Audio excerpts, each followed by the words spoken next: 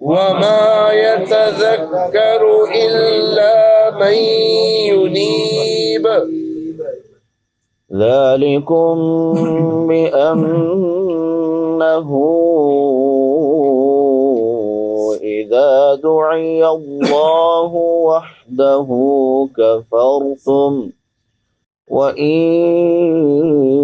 يشرك به تؤمنوا فالحكم لله العلي الكبير। هو الذي يريكم آياته وينزل لكم من السماء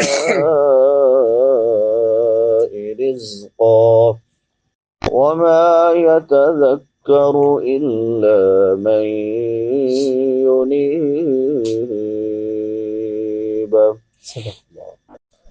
أعوذ بالله من الشيطان الرجيم إذا دعي الله وحده كفرتم وإن يشرك به تؤمنوا فالحكم لله العلي الكبير هو الذي يريكم آياته وينزل لكم من السماء رزقا وما يتذكر إلا من ينيب।